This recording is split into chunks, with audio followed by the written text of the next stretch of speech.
What's up, guys? Welcome into the Work Wherever podcast. I'm your host, Roy Edwards. This podcast where we talk about AI, automation, the ability to work wherever so you can live every day like it is Saturday. There's no Sydney here today. So if you guys are Sydney fans, just, I guess, click away or stay because we're going to have a great conversation here. I got a really great guest here on the other side. We're going to talk about talent acquisition. We're going to talk about mental health in the workplace. We're going to talk about future of work, which is one of those terms that's kind of been thrown around since, I don't know, the pandemic, world shut down to the old times. I don't know, whatever you jive with, whatever you want to call it, pre-COVID era, post-COVID era. I don't know how they'll define these things, but we're going to talk about it here on today's podcast. So take your God and let it down, 'cause you can work wherever now.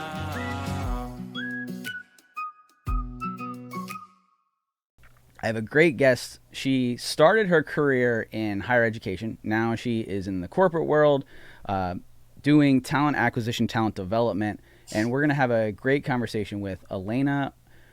I'm sorry, Agaragimova. I got it. Did I get it? You did. I didn't get it, but thank you for the applause. I appreciate it. So welcome, Elena. Welcome on in. Well, thank you. It's good to be here with you. And so we were talking prior to the show, and we're in the same area. You're in the Washington, D.C. area. Yes. How long have you been in the D.C. area? Well, actually, I moved out in 2014. So I was here right after I finished my university. I moved up here in 2011, I guess.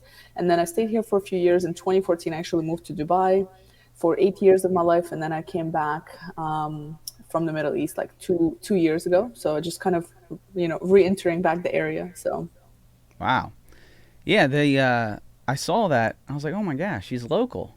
Yeah, I'm so that's right cool. Here I don't meet many local people that are local to DC. So very, very cool to have another local. It's great. Next time we're going to get you in studio and you'll be sitting in the chair next to me. 100%.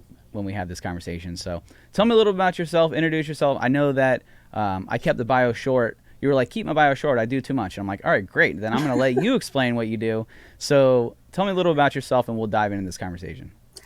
Sure. So as you mentioned, I've started my career in higher education where I quickly became bored after a while. I had great experience, don't get me wrong, but it just wasn't for me. It was a little bit slow moving, so I needed a faster paced environment. So I said, okay, where do I transition as a recruiter at university, as a kind of program developer in university, like what makes sense? So learning and development was something that was always interesting to me. So then I was like, okay, great, let's move into corporates. And I never looked back. So I kind of made that shift towards corporate learning, and then made another shift towards talent acquisition because I quickly realized that when it comes to talent development and learning in organizations, it all starts with that first step of acquisition of talent. So I moved into that, but that wasn't enough. So in 2019, while I was in Dubai, I started a company with a co-founder, focusing on performance and well-being, really, again, tying into that talent umbrella. I believe well-being is kind of where it's at for everything that we do in life. So we can definitely talk about that. And then we've just exited the company. We've sold off our content to an earlier investor that we had.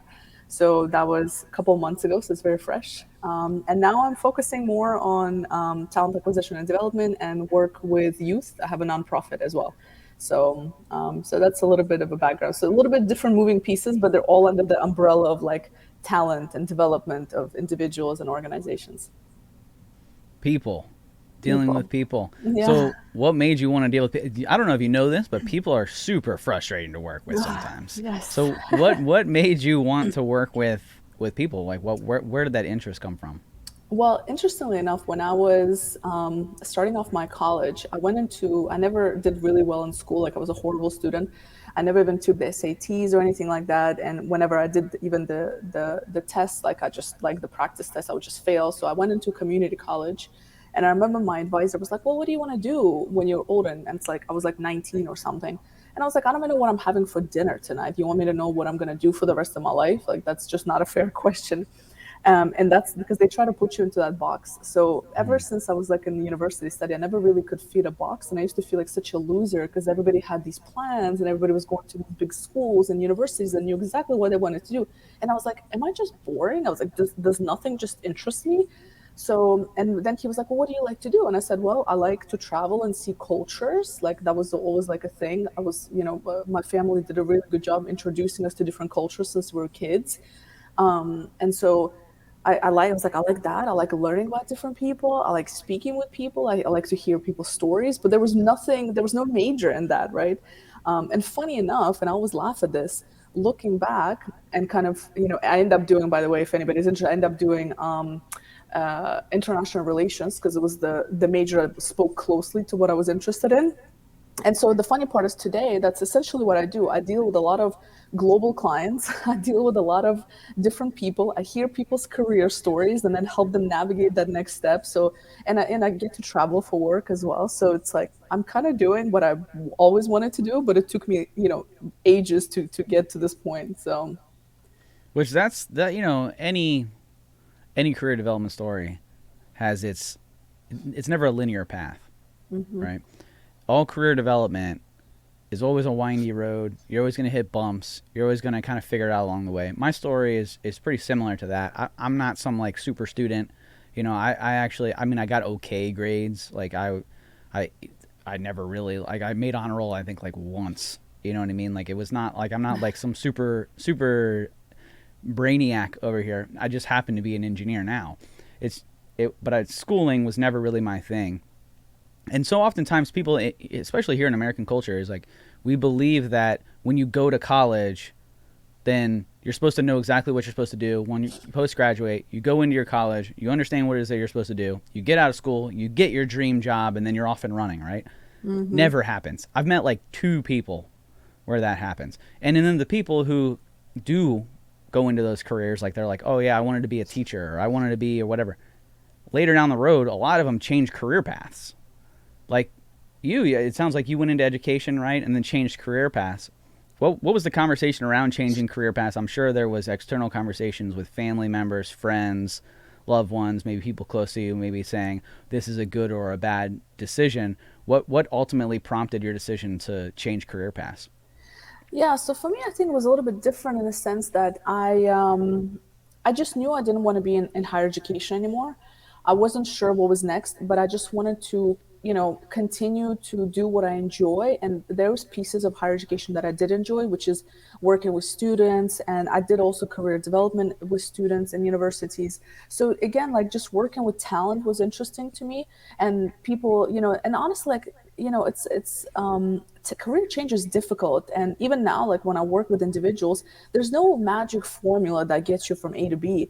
And what I've done is I used to do a lot of like pro bono stuff. I used to do a lot of volunteer stuff just to get exposure to certain learning and development opportunities. I of course got my certifications and all that. That kind of, I felt like that gave me credibility, but ultimately I did a lot of experimentation to see if, like, a, do I even want to do it.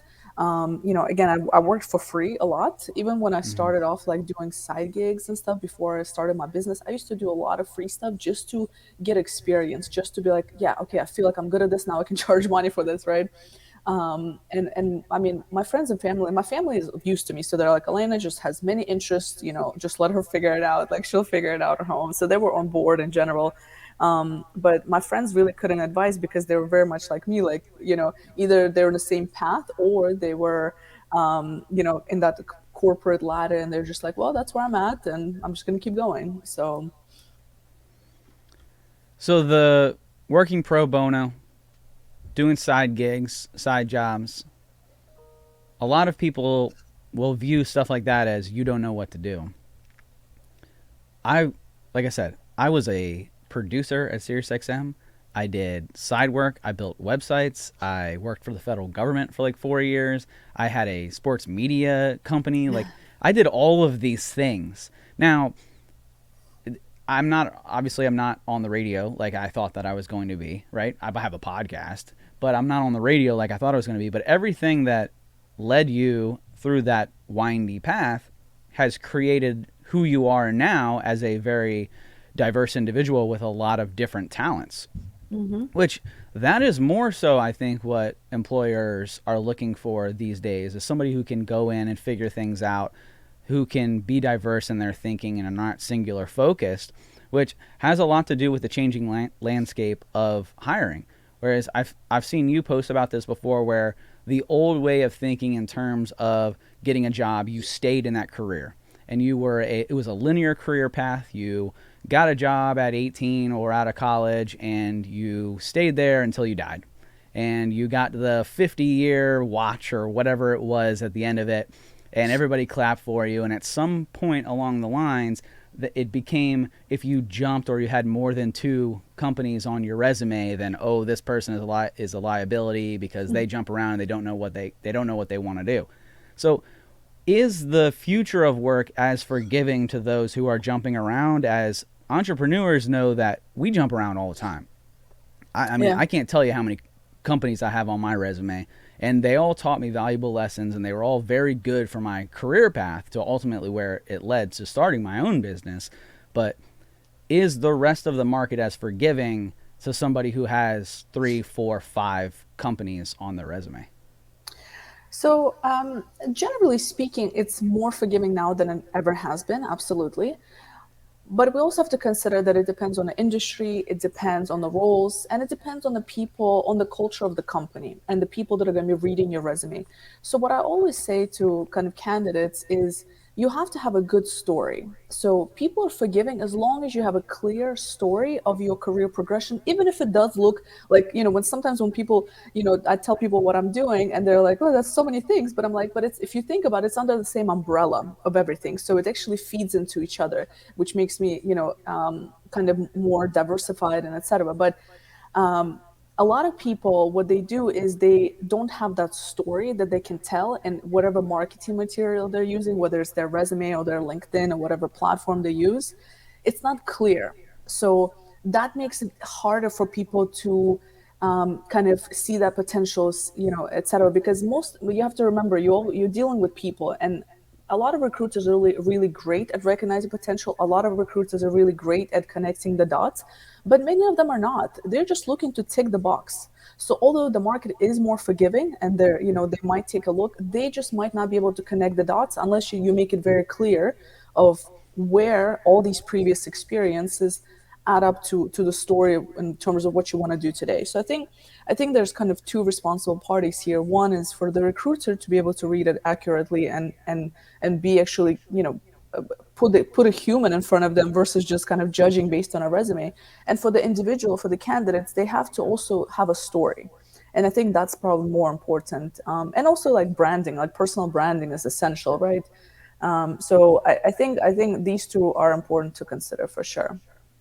The personal branding to me is one that's kind of gone overlooked. I know that personal branding, when you're an entrepreneur or you're looking to start your own business or do your own thing, personal branding obviously is everything.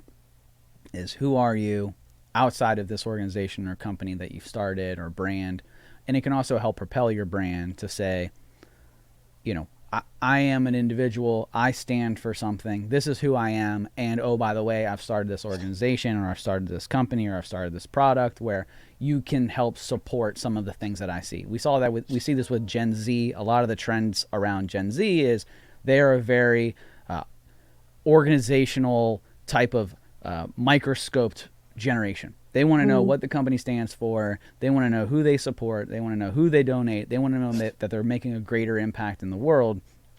And so with that, personal branding becomes a big part of organizational.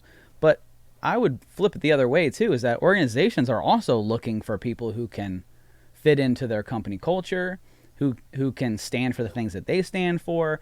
And you're starting to see, Tom's kicked it off however many years ago, and that became kind of like the gold standard for organizations, where it was like, look, you better go be a whatever you are, justice warrior, helping, you have an obligation to support your community, to support your cause, to do what it stand for something, mm. and I think organizations are looking for individuals who can do that as well, who have that personal brand, who are looking to stand for their culture instead of hiring a piece of paper, which I love what you're saying. It's talking about feed your story. Tell your story on LinkedIn. You'll see so many people whose LinkedIn profile reads like a resume. A resume, It's a yeah. social platform. Yeah. You know? Yeah. And yeah, go ahead, sorry. No. You're good. Do you see that with? Do you see that? Is that like one of the things that you're helping people out with? Is how to tell their story? Yeah, absolutely. I think it's super important, not only for the sales of yourself part, but also for you to make sure you know what you're looking for. Yeah. Because if you can't tell your story, we have an obstacle, because either you don't know what your story is and you're not sure how you got here, which becomes confusing, and then that's going to be asked in a different way when you interview anyway. Or and maybe you know what you've done, but you haven't seen the connection. So this is what I see with a lot of people. So I volunteer also with Veterati, which is a platform helping veterans transition to corporate jobs, like military experience to corporate. And what I often see is I've talked to people that have like 20 years of like extreme and amazing military experience, and they do not see how it can transform to corporate Yeah. job until you have that conversation with them. I've seen this over and over again. So I think just sometimes we don't know what we don't know, and sometimes we're so caught up in our own selves and imposter syndrome or whatever it may be, that having a conversation with somebody and trying to tell that story, you start to see, you're like, wait a minute, I actually do have value to add to this position, etc. Because job descriptions mean very little today. So Yeah. you have to be able to like tell that story. And again, it's more for the individual versus the company. First and foremost, it's for the person themselves, right? So I think that's an important point. Another thing I see on candidates, especially like LinkedIn profiles, and to your point, it's not your resume. It's supposed to. Yeah. That's what it's there for. That's why all those different features on LinkedIn are there for us to tell a story in different Right. ways. But the whole open to work green circle, it drives me crazy. That is not a way to tell your story.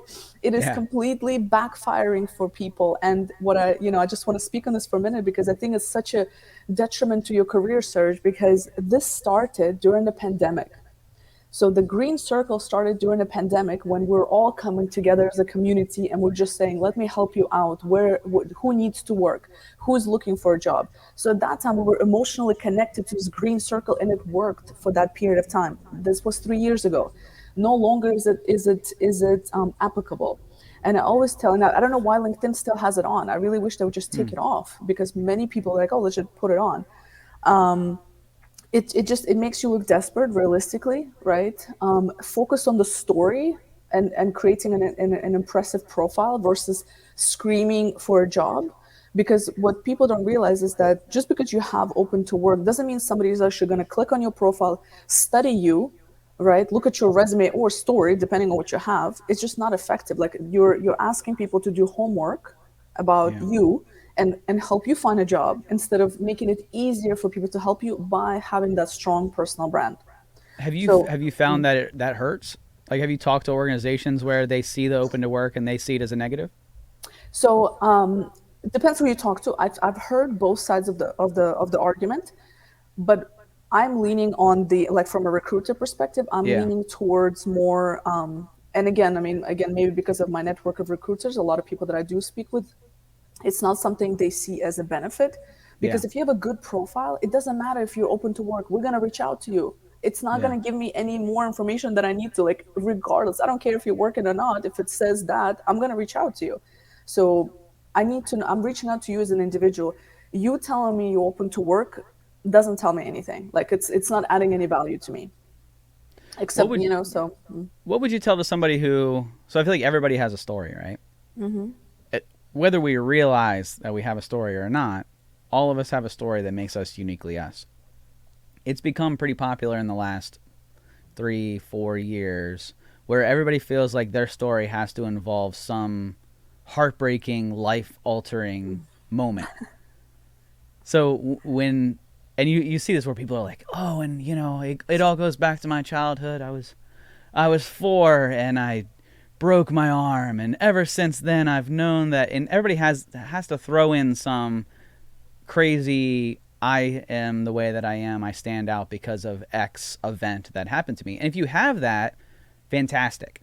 We all have a moment in our lives where we have realized something and has altered the course of our career path.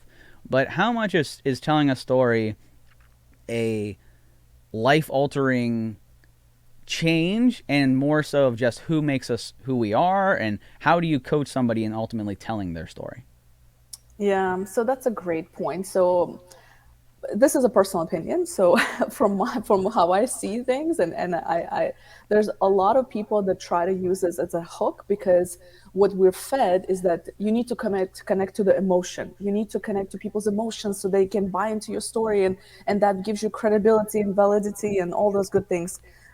At the end of the day, again, depending on what your passion is. So if you're like a motivational speaker or something like that, maybe that works. But if you're going into like a corporate, for example, what I want to see, what always sells is metrics, is solid metrics and results. So I don't need a beautiful story from you. I just need you to tell me maybe your career story. I don't care if you had passion for it. If you had passion, that's icing on the cake. That's awesome. But just from a pure kind of recruiter perspective, I just want to know, are you going to be either, solving a problem, creating a solution of some sort for the company, right? Again, I'm speaking very generally but depending on the industry and role and all those good things. So I think you have to ask yourself, like, who is my audience, and craft a story around your audience. So if the audience is looking for that motivational, that heartfelt story, then maybe that's the right way to go. If they're looking for somebody who wants to do sales, for example, it's great that maybe you started a lemonade stand when you were a kid, but I want to know, what does it translate into metrics in the last 10 years of your careers? Have you met 100% of your sales goals? Have you acquired this many millions of dollars of revenue, whatever it may be? Maybe you saved the company money. So I think including metrics into the story makes it practical and objective. And if you're passionate about it, great. But so I think just starting with who's your audience, and not to and what I don't like that people do is, just because it's trendy doesn't mean you should be doing it, because then you become like not authentic. Just because everybody's doing X, Y, and Z doesn't mean that that's the right thing for you, which goes back to, like, can you even tell your story? Do you know what your story is? And not copying from other people and trying to, like to your point, like, create this heartfelt story. Because we all have I'm sure you have a story that you can a heartfelt Yeah. story you can sell. I do too, but is that adding value to you, or are you just milking this trend? So, Right. like, it depends. I think, again, going back to like specific results, achievements, impact that you made, that's where it's at. And for example, like, even like, I always see people like, oh, I'm a great problem solver. Wonderful. I also consider myself a great problem, but what does that mean in your case? So you can say, like, I'm a great problem solver because I know how to bring the right people to the table. I'm a great problem solver because I can empathize with my customer in a way that makes me effective as a salesperson, etc., whatever it may be. So it's having very specific definitions and facts to back up what makes you a problem solver, for example. So, Yeah, no, I love that. You have to be unique to yourself, and knowing your audience. I mean, there is an element of human emotions involved when telling any story. When we talk about the 6 human needs and everything like that, but what does it bring to the table? Why are we even having the conversation of even talking about it? What your story is there to sell either a product, a service, or yourself. And if you're just throwing in some heartfelt, like, oh, I broke my arm when I was 6 and now I, am a car salesman. You're like, how do they correlate? Did you just want to bring up that you have overcome, something that happened so long ago? There has to be a reason behind the story, and people have to be able to follow it, understand it, and connect with you in some way that is relevant to whatever it is that you're trying to accomplish, whether it's selling a product, service, or yourself. So I'm going to transition here slightly into the remote work trends. So this is the Work Wherever podcast. We have interesting stances, I guess is one way to put it, on future of work, what people are looking for, the questions that are going through. I know I had an HR person as one of my first guests when we talked about future of work remote. That was about 6 or 7 months ago. Obviously, things have changed during that time period, and so you, as somebody who has a fingers to the pulse here, are people still looking for, even in this environment where we have massive layoffs over the last 4 months, so specifically in the tech industry, we have Amazon, Tesla, all of these big tech companies saying, hey, come back to the office, whether it be hybrid or full time. Is this still something that employers are looking for and holding as a benefit to say, I want to be able to work from home? Uh, Again, I think depends on the roles. Mm-hmm. So I'm in tech as well. I do acquisition in tech, and generally speaking, people do want work. Companies that are more open to it are companies that are looking for talent that is otherwise hard to find. So I'll give you an example. So I work with this very specific tool, a very specific platform in tech that the number of developers using this tool is very little.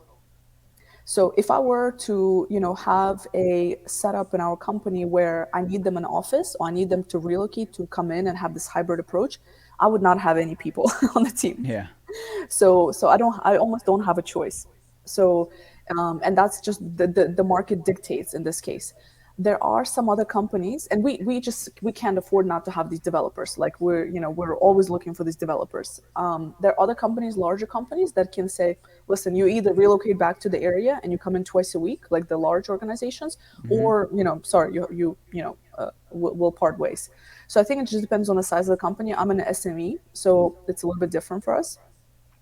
I think most SMEs, like it's hard to find talent in general. It's hard to find great talent, and it's hard to retain talent.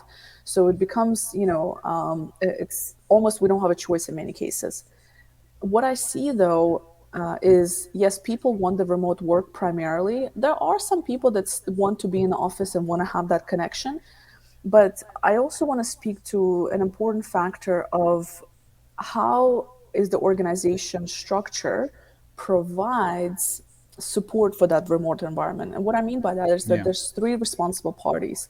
And in the media, you always see, well, the organization and the manager, but nobody talks about the third one, which is the individual. So the first responsible party is the individual, then their manager, and then the organization.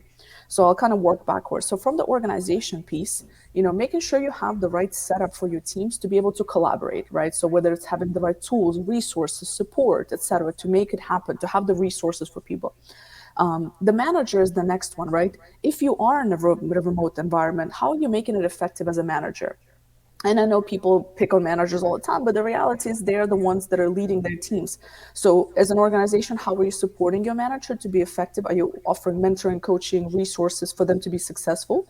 Statistically, roughly, probably more than 60% or 70% of managers spend 10 years in a management role, people management role, before they get any kind of training or leadership development course on just like leadership 101 basics, right? So they just kind Mm. of, especially in the tech world, like they might have been a great technically, and they just kind of transitioned, but they never, and they're great at what they do, but they never got that other piece of management, which is dealing with people, dealing with different personalities, and on top of that, to do it effectively in a remote environment. So that's another piece.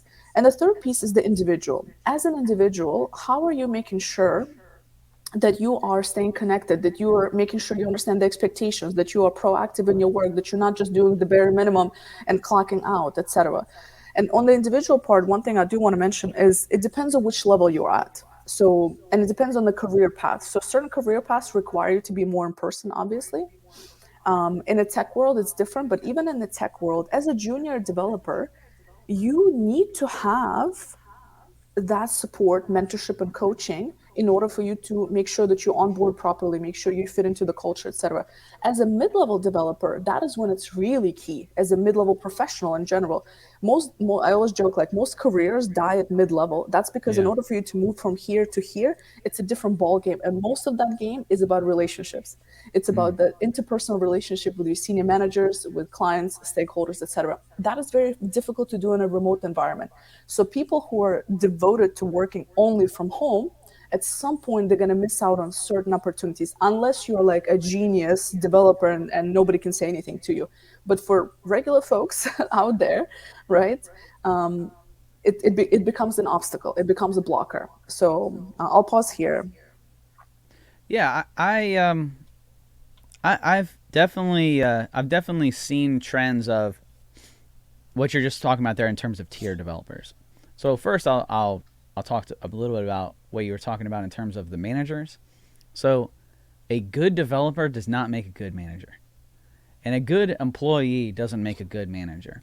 To be a manager, You have to have a unique skill set. Sometimes not the best employees become the best managers simply because their ability to lead, understand people, connect with those people. Michael Jordan was a great, if not the greatest basketball player of all time. He would make a really shitty coach.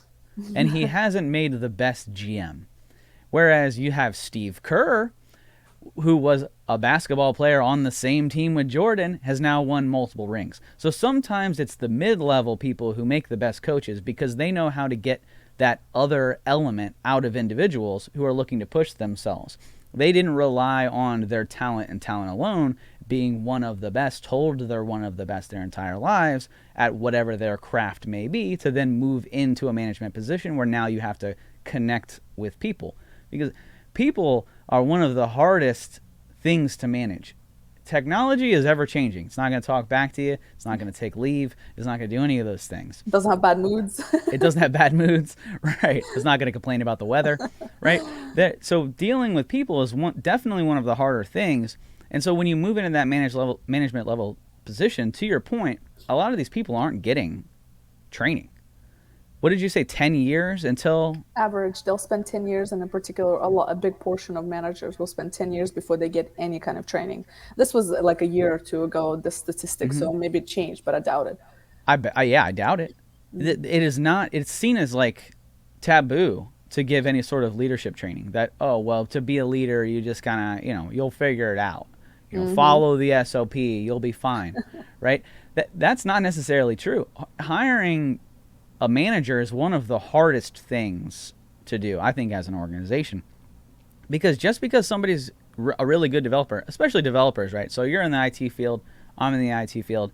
Most developers want to turn off the lights, put headphones on, and go sit in a closet and dev by themselves. We are not the most social of people. You get on an interview with people, and first off, a lot of tech people don't want to turn their camera on. They'll just sit there, if you are doing a remote interview, they're introverts. And so the best developers, a lot of them are introverts. So how do you pull the introvert out of them and then put them in charge? You're going to get an introvert. Now that person might be really good, and they might just want to do for their employees. Like, I'll do it for you. You might not get the best possible manager. So what type of leadership training, should they be taking? Is there a leadership training out there that you suggest or you coach through? Or, I know that I've seen there's no shortage of leadership training out there. Entrepreneurship groups, trainings, you can go to conferences. What types of leadership training should these people be taking or looking out for? Well, first of all, not everybody needs to be a manager. So even though they're great, they can stick within the technical career path. They can be like architects. So I think identifying who actually needs to become a manager, who has interest in it as well. Right. So that's one piece. Every time I find a technical person who is a great developer and a great people person, I'm like, oh my God, you're like a unicorn, because they are very much analytical and introverted and etc. So you're right. There's so many leadership trainings. Most of them are not effective. In fact, the effectiveness of learning and development, these kind of one-off trainings, is very, very low percentage-wise. I think after a week, like when you go to a session, a leadership development session of like a day or whatever, a week later, you only remember like 7% of what you learned. So it's not really effective. And people keep doing it. It's like a multi-billion-dollar industry. It's crazy. Yeah. It's crazy we're spending so much money on it. And I'm in the field, so I'm telling you, it's crazy that people spend so much money. It's just these group leadership is good for certain topics, but not necessarily for leadership development. Leadership development is something that happens every day.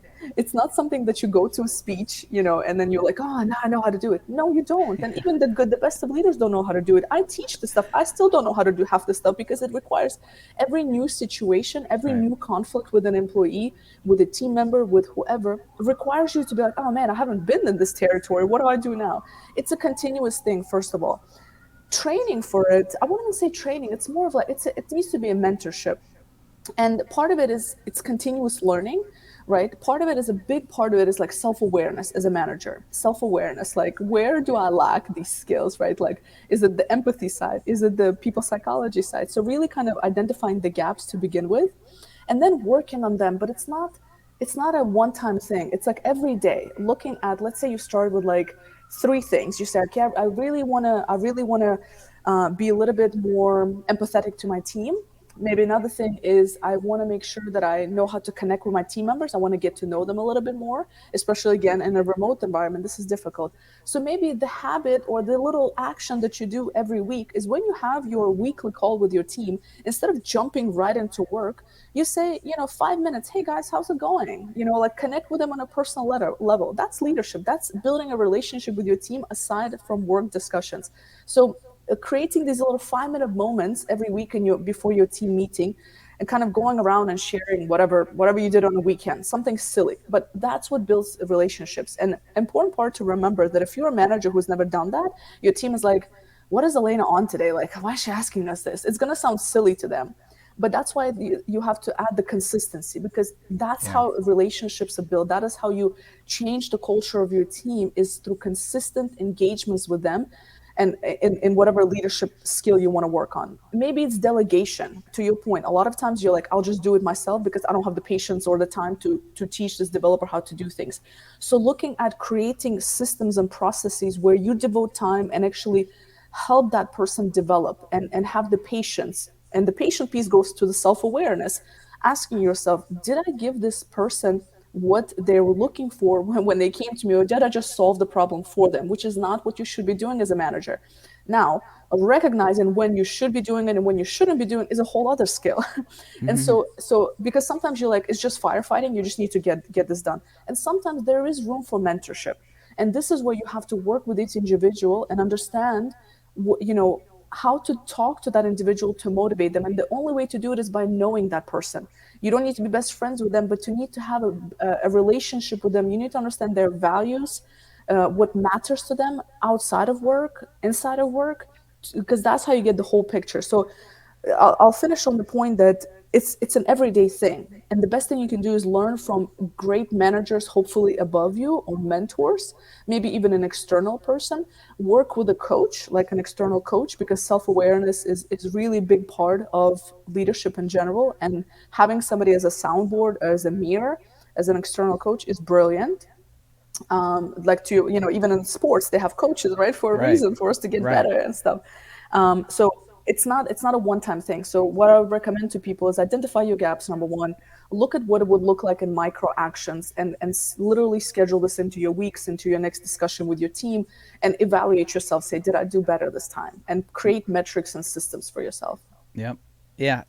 We have this idea that in sports, if a team took the field and didn't have a coach, then it'd be chaos. Sure, would a team be able to run a play? Yeah, absolutely they'd be able to run a play. Would they be very good at it? Probably not. But when we get into other areas of life outside of sports, all of a sudden coaches become taboo. It's like, why would you have a coach? Well, you need a coach. Whether that is a mentor within an organization overseeing managers, whether that is a proactive approach to leadership, which you're talking about, which I totally agree. There is no seminar or conference that you're going to go to 48 hours with people jumping around on stage and shooting off fireworks that's going to make you a good leader. It doesn't exist. Those things might, give you some an emotional boost, but then you're going to have to take home whatever it is that you learned and apply it on a daily basis. That's how things work. There's no magic bullet to any of this stuff. But there is the mentorship program, which we use a mentorship program internally, and that's one of our tools that we utilize. We do books, book clubs, readings that we have that we put together. So it's a constant grind. But the idea of having a coach, you guys should probably have a coach. And what happens in sports when the coach and the player don't get along? Is it the player just says, you know what, I'm going to go just be by myself and I'm not going to have a coach anymore? No, they go to another team and they find another coach. And sometimes coaches gel better with other players. It might be a player's coach. There are different coaching styles that exist out there. It's the same thing that exists in business, but for some reason we think of coaching here on the business side as something totally different. Now, coaching has become taboo. You have the social media coaches everywhere that maybe have never done anything, and they want to pretend to be coaches, and you have this 19-year-old who has rented a Lamborghini for a day, and all of a sudden they think that they're a coach. So you have to understand what to look for when you are being mentored outside of your organization But I think what we're getting at in the conversation we're having here is internal of an organization, making sure you have that hierarchy put in place to make sure that you have a mentorship program, that you understand what is expected of you. What were the three tiers that you gave? Organization, Individual and manager.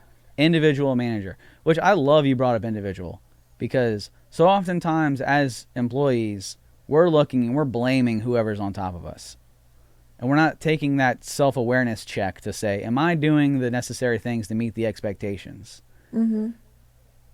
Am I doing what's expected of me? I'm just going to go find a new employer, Mm-hmm. you know, But you're which taking yourself with them. You're taking yourself there. It's going to be the you can't same change thing. that. Yeah. To this point, I just want to add that's such a really interesting point, because what I often see individuals do is either expect the company to invest in them, Mm-hmm. and they're like, well, it's not offering. And even if people looking for external coaches, because not all companies offer that, but that doesn't mean that you stop your career development. There's a lot of free tools that are out there that are like platforms, alumni networks, Yep. that are free, right? There are organizations that do pro bono type of stuff. There's so many different platforms for to access it if you want to. You can explore. So you don't need to even pay if you can't afford it, which is fair. So there's other ways to do this. And coaching doesn't mean you need to go into this 1 year relationship. Sometimes it's a conversation. Sometimes you just, you meet somebody and you have a mentorship moment with them and they told you Right. something, you're like, oh. So I think looking for those opportunities, number one is like perspective just matters. Managers often they say, why do I have to be a manager? Which is why I said not everybody needs to be a manager. You need to understand if they actually want to be a manager, because Right. many managers like, well, I have to manage people. No, you are creating future leaders so that you can then move up, because if you're not creating succession that's coming up, this people that are going to come up behind you, you're going to be doing all the work. You need people to help hopefully take over your role. So then, the idea is to then for you to move up, right? So you're building up people so that you can then move up and grow your career within an organization as well. As a business leader, business owner, that is a must. You need to have people that are great leaders that can then, eventually take over parts of your business so that you can focus on other things. So, just as an individual, I think the media, the way it portrays, it's like, well, the organization is not doing this, the manager is not doing this. What about the individual? What about taking accountability for your own career development with the endless resources that you have out there right now? If you're waiting for your manager or company to do something and you're not progressing, and you look back and you're like, why am I not where I want to be? Look at what you have done as an individual to get yourself further. Don't always wait for the company, because you're not always going to have that courtesy from the manager or the company. So I'm glad you brought that up. Yeah. No, I mean those are valid points, valid concerns, especially in today's landscape. A lot of the what was it called? The great resignation. Is Mm-hmm. that what it was called? Where you had all these people leaving their organizations, basically holding employees hostage, which was, hey, do your thing, man. If you can go get another job and you can get higher pay and you can get better benefits, go do your thing. We just went over that earlier, right? There's no linear approach anymore to success. There never really was. It was just something that was touted. But to that point, have we come too far the other way to say, hey, the company doesn't have to bend to every beck and call that you have? So at some point, you're going to have to look internally and to say, am I being the best employee that I can be? Am I being proactive in my learning approach? Am I being accountable? Am I living by the core values of the organization? Am I doing everything in order to move up? Would I make a good manager? Just because, hey, if you want to be a manager, would you make a good manager? Would you? It's the same thing as to say not everybody should be a manager because they might not want to be. Okay, well, not everybody who wants to be might make a good one. Mm-hmm. It goes twofold. So you have to do a self audit. You got to audit yourself as well as auditing the business. So now I love that point. I love that point. Are you seeing people try and jump from organization to organization because they're not finding managerial positions? Is that one of the, like, what are the top reasons why people are moving around right now? Yeah, so a big one is career development. So which is Mm-hmm. a positive thing, because I hope that it will encourage companies to invest in mentorship and coaching for their own good. in their employees. A lot of companies still miss that.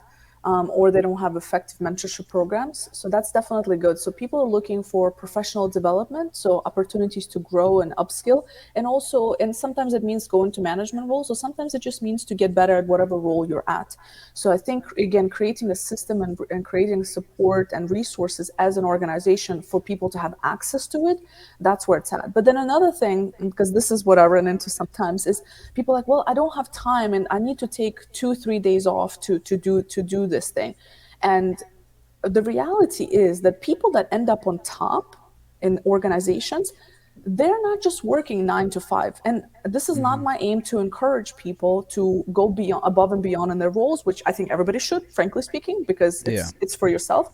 So it's up to you how, whoever's listening that feels about this. But the reality is the people that are growing into management roles, they don't just clock in at 9 and clock out at 5, or whatever those minimum hours you have to do. They're spending their evenings and weekends and whatever free time they have developing themselves in other ways. Again, going back to taking accountability.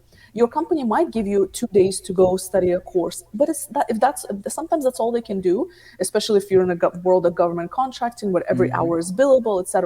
So if you're just, again, doing just that, the minimum, and you're not working for your company. First, you're working for yourself and your Mm-hmm. name, which goes back to that brand, the personal brand.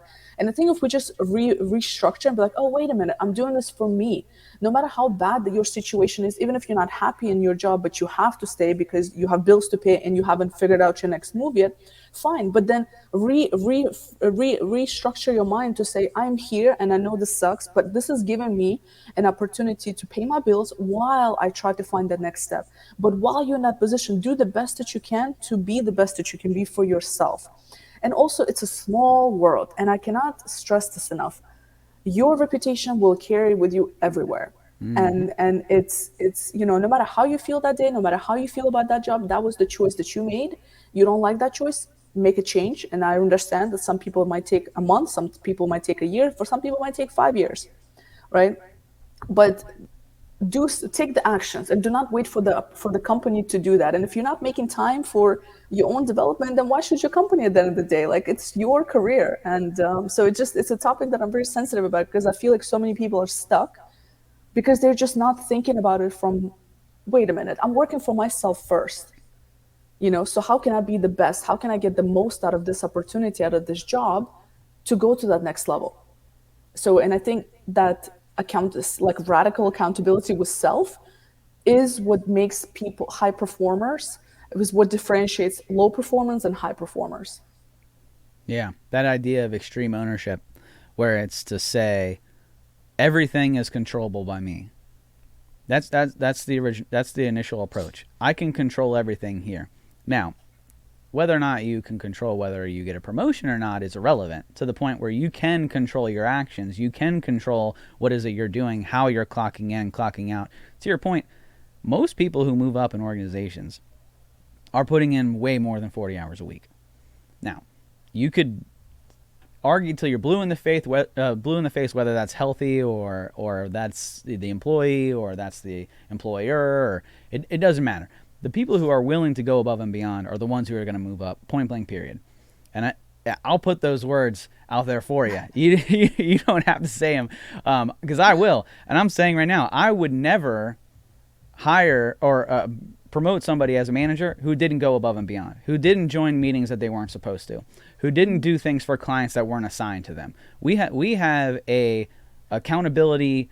The reason why I don't believe in job descriptions, which you had mentioned that earlier in the show, saying job descriptions don't mean anything. The reason why I don't believe in job descriptions, or titles for that matter, is because it creates boundaries and walls where people are like, well, that's not my job.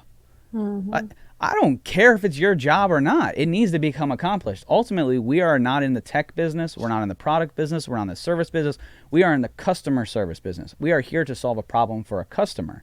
And if you aren't on board to support the customer in their needs, then it doesn't matter if they're assigned to you, if they're your client, if it's after hours. Like, I don't care. We're here to solve a problem. And if you're not on board with that, then good luck moving up here. You need to have a serious self-audit moment to see if we even fit this culture. Look, we might not be the best organization for you, and that's okay. You might fit in great somewhere else, and more power to you. But at my organization and organizations that I've seen successful, you remove the boundaries. I believe in tech industry, we've even dubbed that something. We even called that DevOps, to say, hey, it doesn't matter if you're on the development team or the operations team or the security team. We're all doing the same damn thing here, so y'all better figure it out.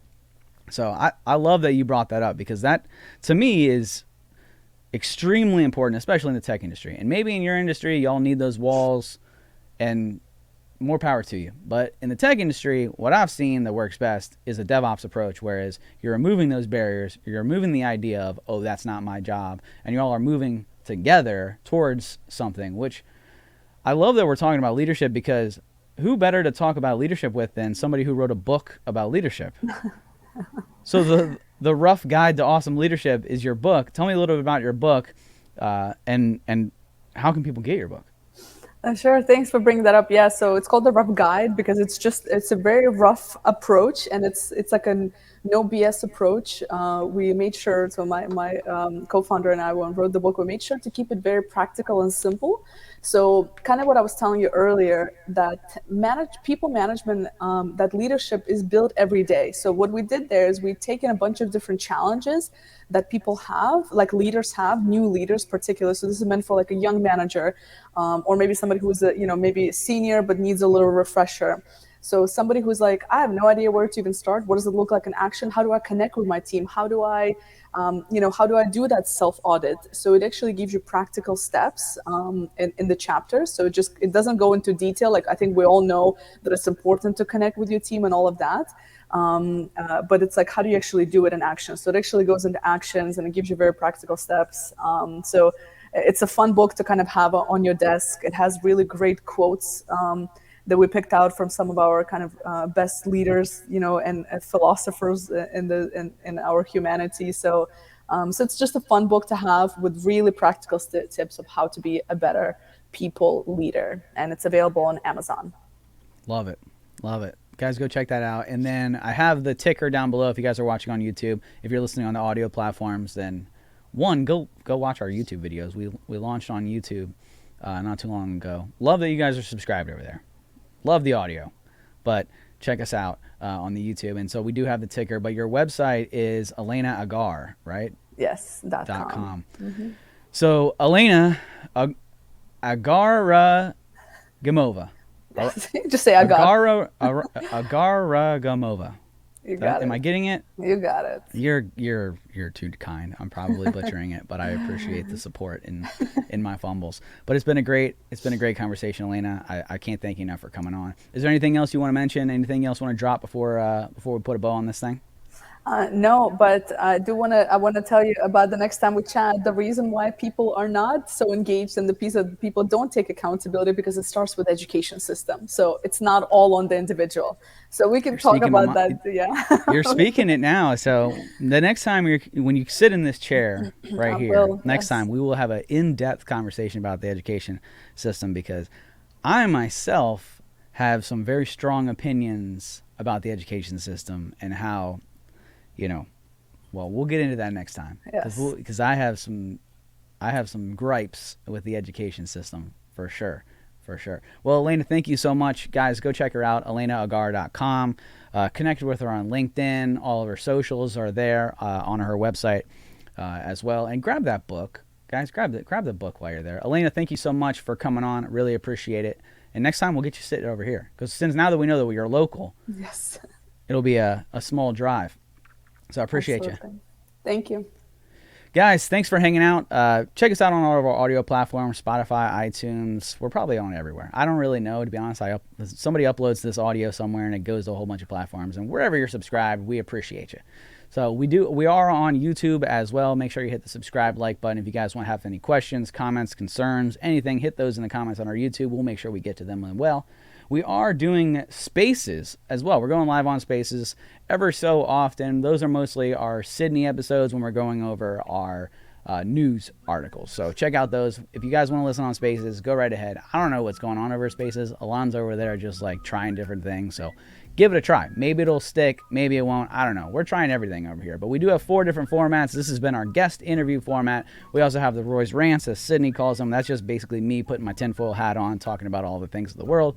We got our hotspot. Those are our news articles where we're going through with Sydney. And then we have our homegrown. So our homegrown episodes, which Elena just talked about, the education reform system. Our homegrown episodes are where me and my wife, we sit down and we talk about homeschooling and how we've been able to shift our mentality using remote work and the Work Wherever platform. We've been able to change our lifestyle, homeschool our children, and pull them out of the broken public school systems and into a education reform, which, hey, hashtag defund education. That's what we got over here, guys. So I appreciate you guys for hanging out, and until next time, see you.